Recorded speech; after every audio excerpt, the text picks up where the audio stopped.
Mahatma Gandhi biography.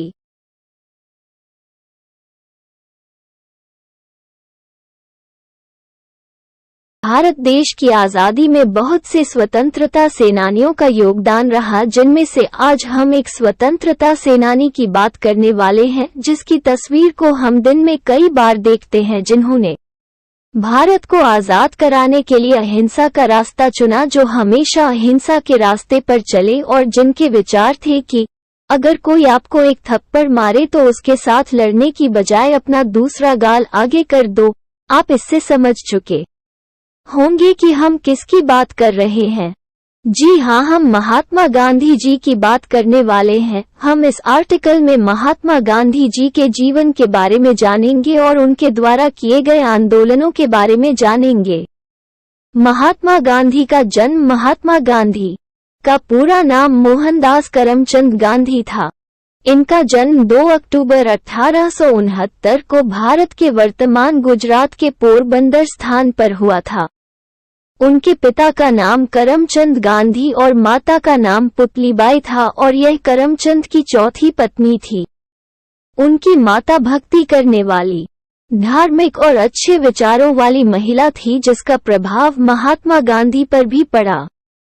Mahatma Gandhi ji के पिता British राज में पोरबंदर के दीवान थे। मोहनदास करमचंद गांधी जी का विवाह महात्मा गांधी जी का विवाह बचपन में ही हो गया था।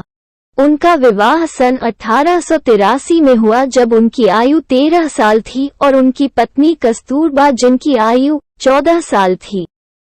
कस्तूरबा एक अनपढ़ लड़की थी जब उसकी शादी महात्मा गांधी जी से हुई, लेकिन बाद में उन्हें गांधी जी ने पढ़ना और लिखना सिखाया। महात्मा गांधी और कस्तूरबा जी की संतानें जब गांधी जी की आयु 15 साल की थी, तब उनके पिता की मृत्यु हो गई और इसी साल गांधी जी की पहली संतान ने जन्म लिया।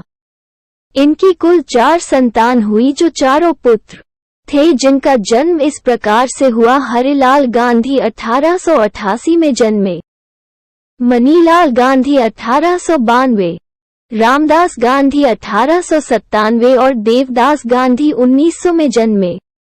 महात्मा गांधी जी की शिक्षा। गांधी जी ने अपनी प्रारंभिक शिक्षा पोरबंदर और राजकोट से की। पहले पोरबंदर से शिक्षा की शुरुआत की, लेकिन उनके पिता की बदली पोरबंदर से राजकोट हो गई, जिस वजह से वह बाकी की पढ़ाई राजकोट से करने चले गए। राजकोट से मैट्रिक पास करने के बाद उन्होंने भावनगर के श्यामलदास कॉलेज में अपनी शिक्षा को जारी किया, लेकिन यहाँ उनका मन ना लगा और वो वापस पोरबंदर लौट आए। अपने पिता की मृत्यु के बाद उनके करीबी मावजी दवे जोशी जी की सलाह से वकालत की पढ़ाई करने के लिए इंग्लैंड जाने का मन बनाया, लेकिन इस बात के लिए गांधी जी की मां ने उन्हें अनुमति देने से मना कर दिया। फिर भी गांधी जी ने अपनी मां को समझाया और वादा किया कि वो उनके दिए गए संस्कारों के साथ रहेगा, जिससे उसकी माता मान गई। इसके बाद गांधी जी इंग्लैंड चले आए और अपनी वकालत की पढ़ाई की शुरुआत कर दी। यहाँ उन्हें कई बार अपने रहन सहन और शाकाहारी भोजन खाने की वजह लोगों के सामने शर्मिंदा होना पड़ा, लेकिन वो अपनी मां के दिए हुए संस्कारों को कभी ना भूले और अपनी पढ़ाई में लगे रहे। आखिर 3 साल बाद 1891 में वो अपनी पढ़ाई पूरी कर भारत लौट। महात्मा गांधी की मां का देहांत। जब महात्मा गांधी अपनी पढ़ाई पूरी कर भारत लौटे तो उन्हें अपने माता के देहांत की खबर मिली, जिससे उन्हें बहुत दुख हुआ।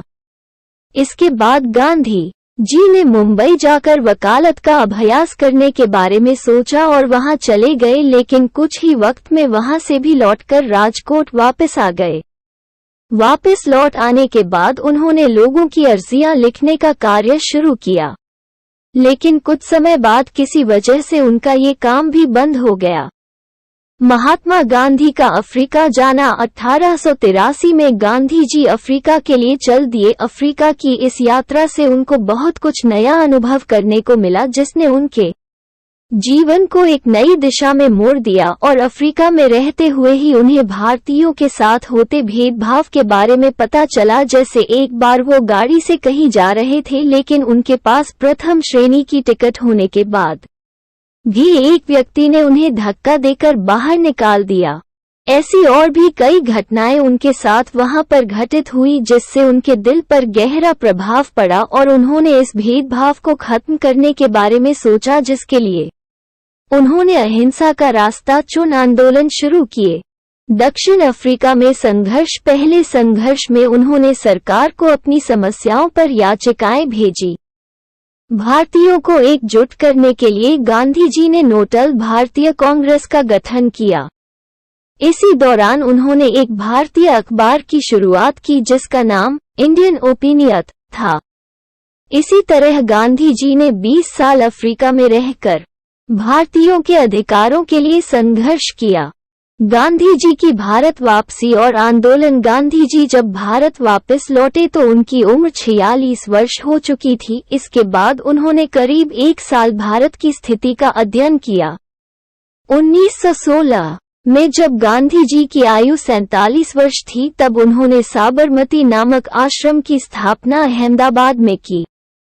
गांधी जी का भारत में प्रथम आंदोलन। गांधी जी ने अपना प्रथम आंदोलन 1917 में किसानों के हक में किया। इस आंदोलन में उन्होंने अहिंसात्मक आंदोलन से जीत प्राप्त की। किसानों की फसलें न होने की वजह से उनका ब्रिटिश सरकार को टैक्स देना संभव नहीं था, जिसके लिए गांधी जी ने इस पूरे मामले को अपने हाथ में लिया और ब्रिटिश सरकार के आगे प्रस्ताव रखा कि जो किसान टैक्स देने की हालत में होंगे वो टैक्स देंगे, लेकिन गरीब किसानों को टैक्स के लिए परेशान न किया जाए, जिसको ब्रिटिश सरकार ने स्वीकार कर लिया। मजदूरों के हक के लिए भूख हड़ताल। सन 1918 में अहमदाबाद के मिल में काम करते मजदूरों की तनख्वाह में वृद्धि न करने की वजह से उन्होंने भूख हड़ताल की, जिससे मिल के मालिकों ने घुटने टेक दिए और मजदूरों की तनख्वाह में वृद्धि कर दी। खिलाफत आंदोलन। यह मुस्लिमों द्वारा चलाया गया आंदोलन था जिसका उद्देश्य था तुर्की के खलीफा पद को दोबारा स्थापित करना। गांधी जी ने इस आंदोलन का सहयोग किया, जिसकी वजह ये भी थी कि स्वतंत्रता आंदोलन के लिए उनको मुस्लिमों का सहयोग मिले।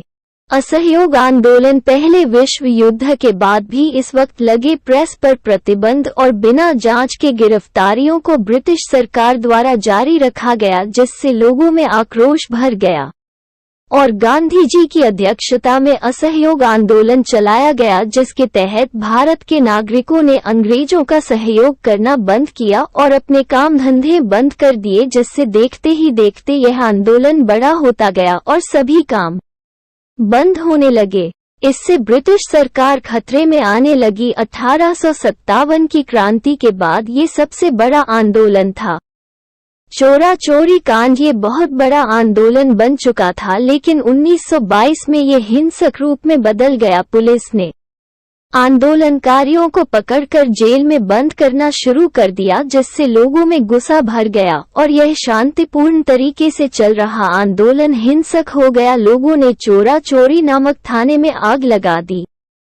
इस हिंसा की वजह से गांधी जी ने इस आंदोलन को वापस ले लिया।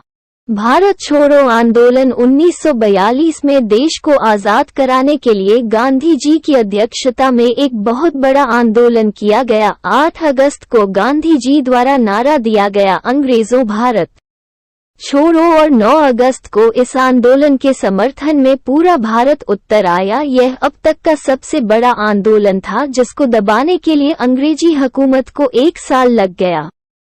दूसरे विश्व युद्ध में अंग्रेजों की स्थिति बहुत कमजोर हो गई थी, जिससे उन्होंने भारत को आजादी दे दी और जिन्ना के कहने पर देश को 2 टुकड़ों में बांट दिया गया।